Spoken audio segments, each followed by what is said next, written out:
Hello everyone, welcome to our channel Kumari kitchen. కొత్తిమీర పచ్చడి తయారీ విధానం. వీటికి కావలసిన పదార్థాలు ఏమిటో తెలుసుకుందాము. కొత్తిమీరని శుభ్రంగా కడిగి ఆరబెట్టుకోండి. ఇప్పుడు ఒక కట్ట కొత్తిమీర, నేను 15 ఎండుమిర్చి వేసుకుంటున్నాను.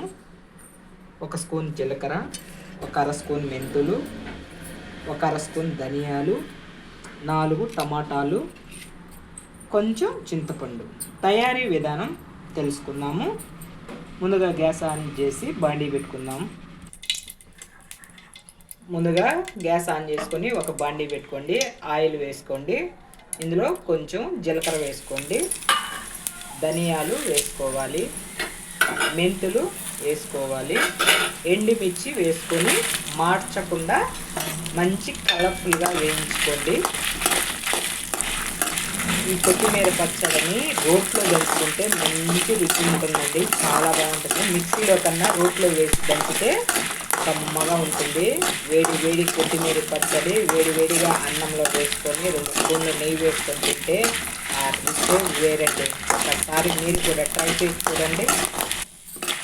ఇలా వేయించుకుంటే సరిపోతాయండి. మనకి చూడండి ఎంత కలర్ఫుల్గా. ఇలా ధనియాలు మెంతులు వేయించుకోండి మాడకుండా. రోట్లో వేసుకోండి. ఇవి దంచుకునే లేపు కొత్తిమీర వేయించుకుందాము. ముందుగా బాండీ పెట్టుకొని కొంచెం ఆయిల్ వేసుకుంటాము. కొత్తిమీరని బాగా డ్రై చేసుకోండి. కొత్తిమీరని ఇలా సన్నగా కట్ చేసుకొని 1-2 సార్లు శుభ్రంగా కడిగి తేమ లేకుండా బాగా ఉడికించుకోండి. టేస్ట్కి సరిపడిన కల్లు ఉప్పు వేసుకోండి. పచ్చడికి కల్లుప్పు వేసుకుంటే చాలా రుచిగా ఉంటుంది. కొత్తిమీరలోనికి చూడండి ఇలా వాటరు బాగా ఇంకుకుపోయే వరకు మనం కొత్తిమీరని బాగా ట్రై చేసామంటే మనకి 4-5 రోజులు ఈ పచ్చడి నిలువ ఉంటుంది.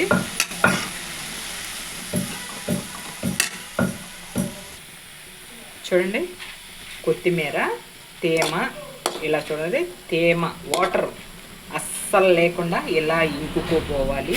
మనకి ఆకు పొడి పొడిగా బాగా ఉడికిపోవాలి, తేమ లేకుండా ఉండాలి. ఇది ఇడ్లీలోకి దోశలోకి చట్నీ చాలా బాగుంటుందండి కొత్తిమీర పచ్చడి. చూడండి మనకి తేమ లేకుండా ఆయిల్లోనే ఇలా బాగా ఉడికిపోవాలి. ఇప్పుడు మనం ఇలా దంచుకున్న మిరపకాయల్లో ఈ కొత్తిమీరని వేసుకోండి.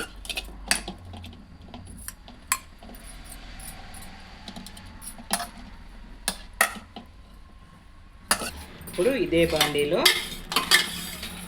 1 స్పూను నూనె వేసుకోండి. ముందుగా కట్ చేసి పెట్టుకున్న టమోటాలని వేసుకోండి. కొంచెం చింతపండు వేసుకొని టమోటాలు బాగా మెత్తగా మగ్గనివ్వండి. ఇందులోనే 1 అర స్పూను పసుపు వేసుకోవాలి. పచ్చడి కలర్ఫుల్గా చాలా బాగుంటుంది పసుపు వేసుకున్నందువల్ల. టమాటాలు ఈ విధంగా చూడండి మెత్తగా ఇలా ఉడికినట్టు ఉండాలి, బాగా డ్రై అవ్వాలండి. ఇప్పుడు ఇది కూడా రోట్లో వేసి దంచుకుందాము. టమోటాను కూడా వేసుకొని రోట్లో దంచుకోండి. ఈ పచ్చడి దంచేలోపు తిరగమాత పెట్టుకుంటామండి. గ్యాస్ ఆన్ చేసుకొని బండి పెట్టుకోండి. తిరగమాత ఎలా వేసుకోవాలో తెలుసుకుందాం. ముందుగా ఆయిల్ వేసుకోండి. ఆయిల్ బాగా హీట్ అవ్వనివ్వండి.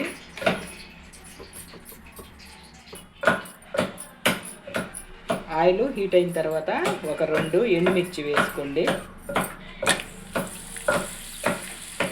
ఇందులోనే ఆవాలు, జీలకర్ర, పచ్చిశనగపప్పు, మినప్పప్పు వేసుకోండి. మాడిపోకుండా గోల్డెన్ కలరు వచ్చే వరకు వేయించుకోండి. మంటని పెద్దగా పెట్టకుండా చిన్న మంట పెట్టి వేయించుకున్నట్లయితే మాడిపోదు. మాడిపోకుండా చూడండి ఇలా వేయించుకొని కొంచెం కరివేపాకు వేసుకోండి.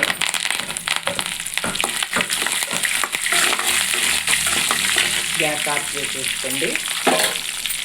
ఇప్పుడు చూడండి ఇలా దంచి పెట్టుకున్న దాంట్లో ఈ తిరగమాతని వేసుకుందాము.